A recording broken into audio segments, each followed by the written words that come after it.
Bonjour et bienvenue dans l'épisode 4 du Canap Sport Club avec aujourd'hui Julien Benbouali à Lyon Républicaine. Bonjour Julien. Bonjour Grégory, bonjour à tous. Jean-François Dartout, populaire du centre à Limoges. Bonjour Jean-François. Bonjour Grégory, bonjour à tous. Et puis Vivian Massiot à Clermont-Ferrand, représentant de la montagne. Bonjour Vivian. Bonjour Grégory, bonjour à tous. La question du jour, sport amateur, faut-il démonter et descendre? Eh bien, je vais faire un tour de table pour qu'on fasse ces montées et ces descentes. Je précise, aujourd'hui, on a choisi un thème, le sport amateur. Oui, moi ça me paraît normal qu'il y ait des montées et des descentes, même si la saison est arrêtée un peu à un moment impromptu, mais voilà, on peut pas faire table rase du passé, ça me paraît logique. Qui est contre ? Moi, parce que je trouve que c'est dommage à ce moment de la saison que les championnats s'arrêtent. De toute façon, on ne peut pas faire autrement. Mais au niveau de l'éthique sportive, il n'y a aucune logique aujourd'hui qu'on fasse monter et descendre des équipes alors que les championnats ne sont pas terminés. Alors Jean-François, j'en conclus que si tu es ni pour ni contre, c'est que tu es entre les deux. Je suis entre les deux, moi je dirais oui, mais sous certaines conditions. Je rejoindrai Julien dans le sens où on ne peut pas occulter ce qui s'est passé depuis le mois de septembre. Il y a la vérité du terrain a permis de dégager une certaine hiérarchie et je pense qu'il faut à un certain niveau la respecter, même au niveau des championnats amateurs. Alors pour commencer, Vivian, si tu es contre le fait qu'on fasse des montées et des descentes, ça veut dire que les 7 derniers mois, c'était pour rien ? Ils ont existé ces 7 derniers mois, c'est vrai. Et moi, au départ, sur les premiers jours de confinement, j'étais sur le fait qu'on pouvait sauver les meubles. C'est-à-dire qu'en basket, par exemple, il restait 4-5 journées suivant les championnats, sauf en National 1 masculine où il y avait une phase de play-off. Donc l'idée pour moi c'était soit de finir tous ces championnats de saison régulière et de pas faire de phase finale derrière, soit de basculer directement sur des phases finales quand il y en avait et de jouer les montées là-dessus. Donc j'étais vraiment sur cette idée-là. Après, dans le sens où, vu l'évolution des choses et que quand tout va repartir, on n'aura franchement pas l'idée, le sport passera en second, surtout pour les pratiquants où je pense que se remettre dedans, ça va être très très compliqué. Moi, je suis pour un gel des saisons et du coup une saison blanche puisqu'on n'a pas pu aller au bout et au niveau de l'éthique sportive, pour moi, c'est totalement aberrant de faire monter et descendre des équipes. Ouais non, personnellement voilà, c'est exactement, je serais plutôt à l'inverse quoi. Ça me paraît, moi je vois pas comment on peut légitimer le fait de pas prendre en compte ces 7 mois de compétition, d'entraînement, d'efforts. Les clubs quand même ont repris, aussi amateurs soient-ils, qu'importe le niveau, même le plus bas, ils se voient 2-3 fois par semaine depuis le mois d'août. C'est leur expliquer à eux que tout ça a servi à rien du tout. Je vois pas comment on peut quoi. Psychologiquement, ça me paraît très très difficile et ces gens-là, on peut aussi avoir à terme un peu de démotivation, donc ça ira à l'encontre du but recherché, c'est-à-dire si c'est pour que cette décision elle fasse du mal au sport pour les saisons à venir, c'est contre-productif. Moi je suis d'accord avec toi Julien, dans le sens il faut vraiment tenir compte un peu de ce qui s'est passé, et puis c'est un manque de respect pour les gens qui se sont investis, qui ont travaillé tout le long de la saison, les bénévoles, les dirigeants, mais aussi les sportifs, et je pense que repartir sur une nouvelle saison avec les mêmes équipes dans les mêmes championnats, pour moi ça n'a pas de sens. Ouais, mais tu peux refaire les poules, ça peut avoir un intérêt différent, surtout qu'on sait que souvent les poules ont des niveaux différents, donc si tu remodèles les poules, tu peux avoir un nouvel enjeu et un nouvel challenge pour les clubs. Oui, mais t'auras toujours... Oui, mais si tu pars sur Qu'est-ce que tu entends par remodeler les poules ? C'est-à-dire que tu vas pas remettre je prends l'exemple d'une poule de basket au niveau national où ils sont 12, où on va pas repartir avec les 12 mêmes équipes, on va remodeler les poules. En fédéral, pareil, où ils sont 12, je pense qu'on peut revoir les poules. Il y a des choses comme ça où on repart sur un championnat complètement différent. Mais c'est pas possible au niveau régional, au niveau départemental, c'est ça le sport amateur. C'est donc quoi qu'il arrive, 80% des équipes repartiraient avec les mêmes adversaires, avec la même hiérarchie, qu'on le veuille ou non. Certes, le championnat c'est pas terminé, mais il y a un classement à l'instant T et il prend quand même en compte le rapport de force entre les différentes équipes dans la poule. Dans la plupart des championnats, la plupart des divisions, qu'importe le sport, sincèrement, il y a des équipes qui se baladent, il y a des équipes qui sont totalement en galère. Ces équipes-là, c'est-à-dire que dans l'année prochaine, on va les laisser dans la même poule. Je vois pas l'intérêt. C'est-à-dire que le coronavirus, il est en train de faire du mal à la saison en cours et c'est une chose, ça il y a pas de problème, on prend acte. Mais si c'est pour déjà, en fait, aller à l'encontre de l'équité sportive sur la prochaine saison, c'est malheureux. Ces classements, il y a autant de classements que de poules ou de divisions, ils reflètent pas toujours la même chose. C'est-à-dire que parfois, effectivement, il y a des gros écarts entre le premier et le dernier, mais parfois aussi, c'est très très resserré. Comment on fait dans ces cas-là?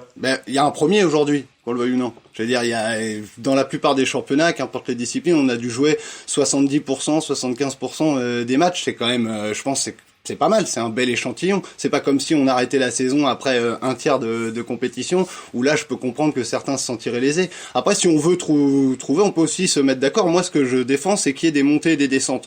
On peut, comme le disait Jean-François, être sur du cas par cas, dans le sens où on peut se mettre d'accord sur, par exemple, on reprend les classements à la trêve. Et là, tout le monde aura joué les mêmes équipes, et on aura un classement qui sera, qu'on le veuille ou non, équitable.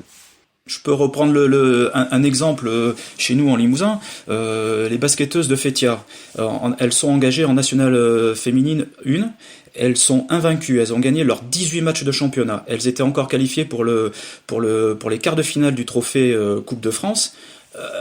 Pour elles comprennent le fait qu'on arrête la saison au regard de la crise sanitaire. En même temps, elles vivent ça comme une injustice, et ça rejaillit sur les dirigeants, sur le staff, sur les bénévoles, sur les supporters, parce que elles se sentent flouées quelque part. Alors même si la problématique elle est secondaire au regard encore une fois de la crise sanitaire, je pense que c'est un exemple qui reflète le fait qu'on doit étudier au cas par cas, et bon, le basket propose éventuellement d'éventuels repêchages suivant un ranking, mais je trouve que l'exemple des fédérations de handball et de rugby est plus sage. Moins sectaire. Après, il y a combien d'équipes qui ont survolé leur championnat? Il y en a pas tant que ça. Moi, je te prends le contre-exemple de la poule L de NM3 de basket, qui te concerne aussi puisqu'il y a des clubs limousins dedans, où le Clermont Basket et Tarare jouaient la montée, et il y avait une victoire d'écart en faveur de Tarare, mais il restait un match entre ces deux équipes au bout. Tu fais monter Tarare au bout du compte? Non, pour moi, non. C'est pas possible. Le Clermont Basket méritait autant de montées que Tarare. Donc, sur cet argument-là, moi, je suis pas du tout d'accord. À l'inverse, t'as des équipes. Qui a gagné le match entre les deux équipes? Pardon? Un partout. Non, qui a gagné le match entre les deux équipes? Ils devaient jouer samedi, là, donc... Ils sont bien joués une fois cette saison.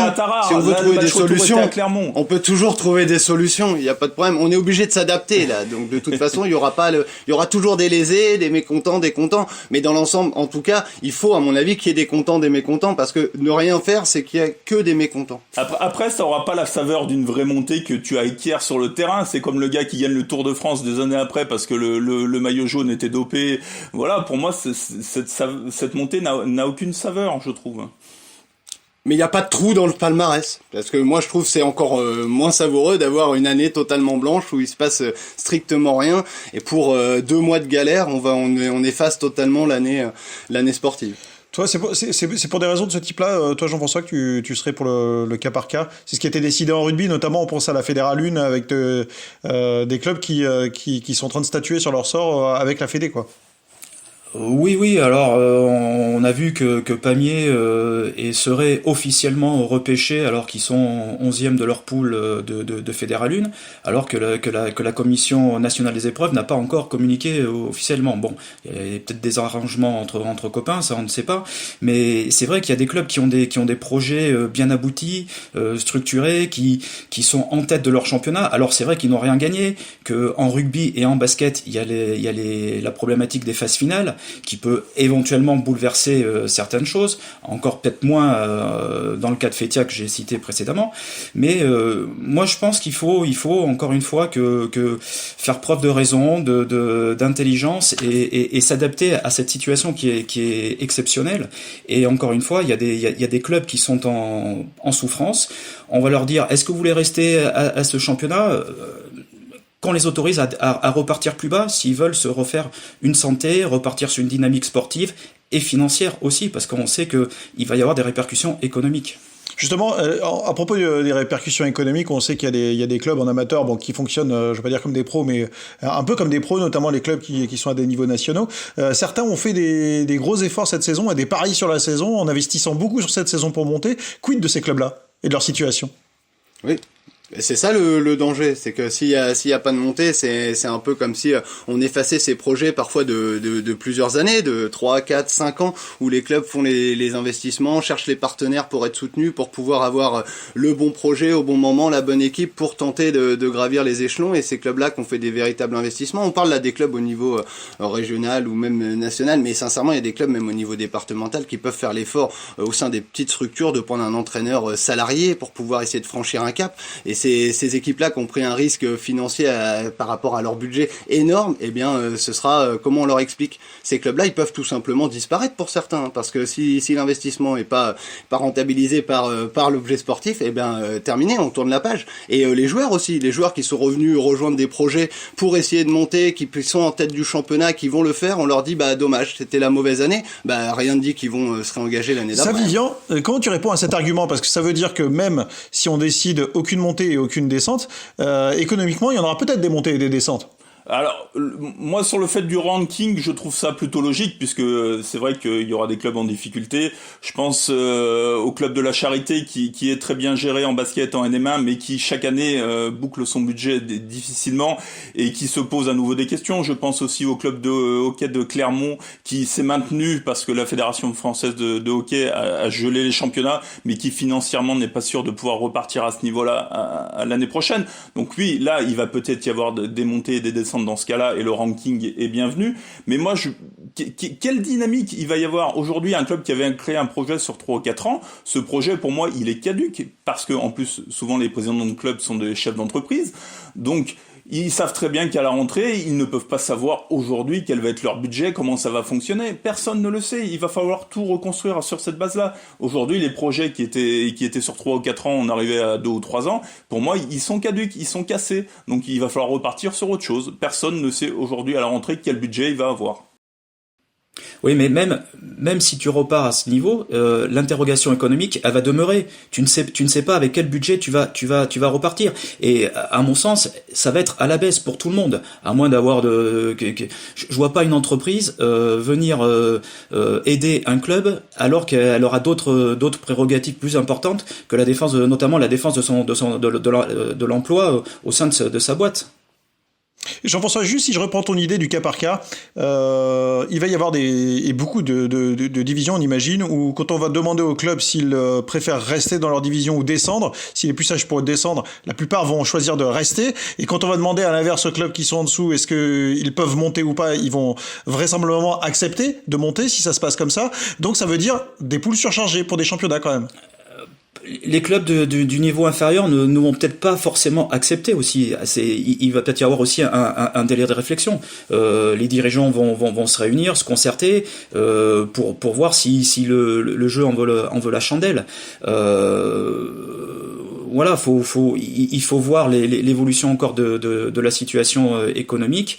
Moi, pour reprendre un exemple de notre région, l'équipe de la JAIL de rugby en Fédéral 2, qui est dernière de sa poule actuellement, qui était en position de régable, se pose la question si jamais un jour, la Fédé lui demande d'être repêché.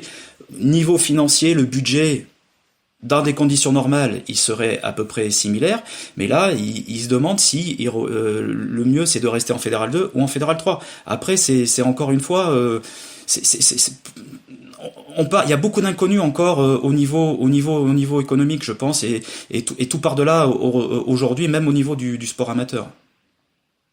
Ce qui est rigolo, c'est que on se pose des questions sur un championnat qui dure plusieurs mois, savoir si on peut prendre le classement après 70-75% de la compétition. On se pose pas ces questions-là sur un Grand Prix de F1, sur une étape du Tour de France. On l'a vu l'année passée quand l'étape a été réduite. On prend le classement au moment de l'étape où on arrête. On prend le classement du Grand Prix quand on l'arrête. Ça marche sur une journée, mais ça va pas marcher quand c'est des compétitions de 10 mois.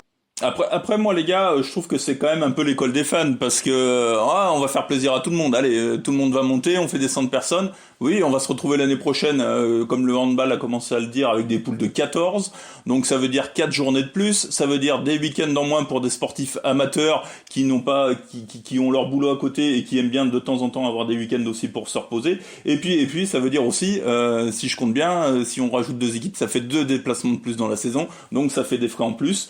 Aujourd'hui, vu quelle va être l'économie quand tout va repartir, je sais pas si 2 déplacements de plus, ça va être évident pour les clubs de les budgéter, voilà. Ouais, mais l'école des fans, moi, pas du tout. Moi, je demande des montées, des descentes. J'ai jamais demandé de sauver les gens du bas. C'est de la même manière qu'il faut respecter ceux qui sont en tête du championnat. Moi, je respecte ceux qui sont en bas de tableau. Ils avaient qu'à pas être derniers au moment où la saison s'arrête. Bon, on voit, la situation est pour le moins confuse, puisque les fédés n'ont pas toutes tranché. Si on fait au cas par cas, Jean-François, cette question t'est directement adressée. Est-ce qu'il n'y a pas un risque de recours juridique? Parce que, pour le coup, quand même, et puis même dans tous les cas de figure, quoi, est-ce qu'il n'y aura pas un risque au recours juridique et finalement de quelque chose en épisode et interminable, quoi? Dans tous les cas de figure, je pense qu'il va y avoir des recours juridiques. Le comité olympique français risque d'avoir beaucoup de travail dans les semaines à venir. Après, encore une fois, on est sur au cas par cas. Certains, il faut voir aussi si les différentes commissions administratives et financières des différentes fédérations vont statuer. On sait qu'il y a eu beaucoup de contrôles financiers, qu'il y a des rétrogressions administratives. Est-ce que, au regard du contexte, elles vont intervenir? On ne le sait pas encore. Ça, il y a encore. Je crois que les fédérations n'ont peut-être pas aussi pris toutes la mesure de la situation et des conséquences. Ouais, parce que même question pour Julien et Vivian.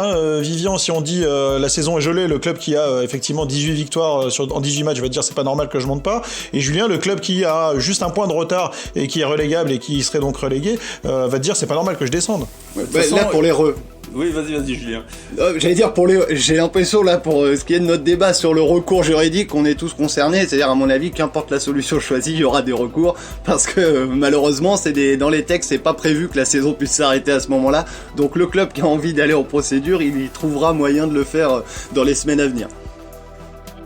Après, les fédés, pour moi, doivent rester maîtres quand même sur leur terrain et leur choix de relégation et de maintien là-dessus. Moi, je trouve que c'est anormal qu'on aille sur des terrains juridiques. Je trouve ça totalement aberrant. Je voulais juste dire une chose par rapport au fait que les fédés prennent des décisions différentes, et c'est marrant puisqu'on a pu le lire notamment dans le papier de réaction de Fétia, où la première réaction a été de dire oui mais au handball ils font comme ça, oui mais au rugby ils font comme ça, et c'est vrai que vu que les fédés prennent des décisions différentes, les clubs vont avoir des exemples et vont pouvoir s'appuyer sur ces exemples-là. Très bien, merci messieurs d'avoir débattu aujourd'hui. On se retrouve dès demain pour un nouveau Canap Sport Club. Très bonne journée à tous, ciao. Ciao. Salut.